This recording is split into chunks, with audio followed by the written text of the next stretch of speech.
ఇప్పుడు నా అన్వేషణ ఈ బెట్టింగ్ యాప్ల గురించి చేసిన విషాదం అందరినీ చుట్టుకుంటుంది కదా, దీని గురించి నీ ఒపీనియన్ ఏంటి అన్న? ఆ బెట్టింగ్ యాప్లు ప్రమోట్ చేయడం అంటే 100% తప్పే అన్న. కానీ ఆ బెట్టింగ్ యాప్లు నిన్న రాలేదు, వాళ్ళు ఇవాళ ప్రమోట్ చేయలేదు. విన్నావా? ఆయన ప్రపంచవ్యాప్తంగా మొత్తం తిరిగి ఇక భారతదేశానికి వస్తున్నాడు.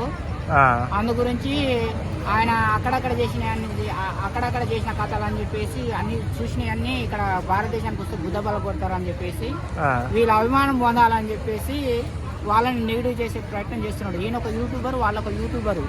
ఒక యూట్యూబర్ మీద ఇంకొక యూట్యూబర్ దాడి చేసి అంటే న్యూసెన్స్ చేసి న్యూస్ సంపాదించుకోవడం కోసం చేసే ప్లాన్ తప్ప ఇంకొకటి లేదు.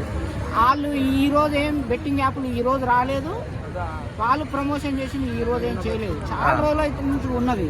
కానీ ఏ నినాదం వెనుక ఎవరు ప్రయోజనం దాగిందో తెలుసుకోనంత కాలం ప్రజలు మోసపోతూనే ఉంటారు. అసలు ఆ బెట్టింగ్ యాప్ల వెనుక ఎవడున్నాడో వాడిని పట్టుకు రావాలి మనం. అవునా కదా? ఒక థమ్స్అప్ చిరంజీవి గారు ప్రమోట్ చేస్తాడు భయ్య, ప్రమోషన్ చేస్తాడు, డబ్బులు తీసుకుని ఎంతో కొంత ఓడో ఒకటి తాగుతాడు. ఇప్పుడు చిరంజీవి గారి తప్ప కంపెనీది తప్ప? థమ్స్అప్ వేరు, బెట్టింగ్ యాప్ అది కూడా అంతే భయ్యా. అందరికి అందులో భాగం ఉంటది. ఈ వ్యవస్థను కాపాడే బాధ్యత ఈ రాజకీయ నాయకులది. వాడెవడు ఎక్కడి నుంచో వచ్చేసి మన ఆంధ్ర వాళ్ళని, మన తెలంగాణ వాళ్ళని, మన దేశం వాళ్ళని దోసుకొని చంపి, అంటే మానసికంగా చంపి దోసుకొని పోతుంటే మనం ఏం చేస్తున్నాం? ఎవరు చంపారు అంటే డబ్బులు పోయినాయి అని చెప్పేసి ఆత్మహత్య చేసుకుంటున్నారు కదా. అవునా కదా? బెట్టింగ్ యాప్లు అంటే చచ్చిపోతున్నారు పోరగాలనే కదా. ఎవరి వల్ల చచ్చిపోతున్నారు? బెట్టింగ్ యాప్ల వల్లనే కదా. అంటే వాడు చంపుతున్నాడే కదా, చంపి దోసుకొని పోతున్నాడే కదా. వాడు డైరెక్ట్ వచ్చి కత్తి తీసుకొని పొడుస్తలేడు, మన మైండ్ లో పొడుస్తున్నాడు. అవునా కదా? వాళ్ళ అమ్మ నాన్న కష్టపడి ఒక 5-6 లక్షలు బిడపేలు చేద్దామని చెప్పేసి 5-6 లక్షలు ఆ బ్యాంక్ అకౌంట్లో పెట్టుకుంటే, ఫోన్పే గూగుల్ పే అదే నెంబర్కుంటే వాడేదో లింక్ పంపిస్తే వీడు నొక్కితే డబ్బులు మొత్తం పోయిన తర్వాత బిడపేలు ఎట్లా చేయాలని చెప్పేసి వీడిని కొడితే మానసికంగా ఆత్మహత్య చేసుకున్న పరిస్థితి వచ్చింది. అంటే చంపడమే కదా, కత్తి తీసుకొని పొడవడం కాదు, డైరెక్ట్ గా ఇండైరెక్ట్ గా చంపుతున్నాడు. అంటే మన ఆంధ్రాకి వచ్చి, మన తెలంగాణకు వచ్చి, మన భారతదేశానికి వచ్చి ఎవడో దోసుకొని పోతుంటే మనం ఏం చేస్తున్నాం? ఇప్పుడు ఒక టిక్ టాక్ ఉంది, బ్లాక్ చేశారు. ఇప్పుడు ఆ యాప్ లేదు, వీళ్ళు ప్రమోషన్ చేస్తాను లేదు. ఈ బెట్టింగ్ యాప్లు కూడా మన దానికి వస్తుంటే మనం వాడిని ఎందుకు బ్లాక్ చేయలేకపోతున్నాం? అంటే మన అంత శక్తివంతులం కాలేకపోతున్నామా? ఏం చేస్తున్నాం మనం? ఈ రోజు ఆయన ఏదో ఇన్ని రోజులు వేసిన తతంగం అంతా కప్పిపుచ్చుకోవడం కోసము మన భారతదేశాన్ని కించపరిచి చైనాని పొగడటం అట్లా చేసిండు. బిడ్డ మన భారతదేశాన్ని కించపరిచి చైనాని పొగడతాం, గుద్దబల కొడతా, ఇడుకొస్తా అని చెప్పేసి అంటే నీలాంటి వాళ్ళు నాలాంటి వాళ్ళు దాని నుంచి తప్పించుకోవాలి. అబ్బా నాన్న వేసిన మంచోడు అనిపించుకోవడం కోసం చేసే ప్రయత్నం.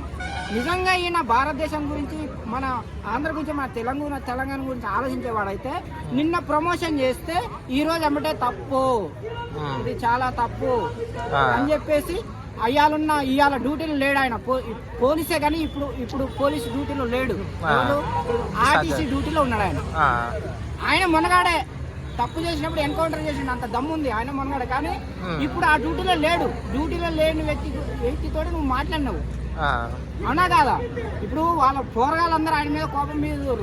మన భారతదేశం ఎంతైనా కానీ మన బిడ్డ లంజదైనా సంసారాన్ని చెప్పుకోవాలా, అవునా కాదా?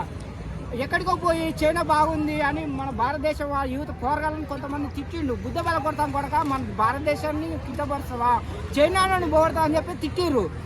ఇవన్నీ పోవాలి, ఏడ కొడతారో మనం పోతే అని చెప్పేసి ఒక వీడియో కూడా వచ్చింది, నేను భారతదేశానికి వస్తున్నా అని చెప్పేసి. వీళ్ళ అభిమానం వీళ్ళ పొందాలని చెప్పేసి వాడి మీద బురద చల్లే ప్రయత్నం జరుగుతుంది.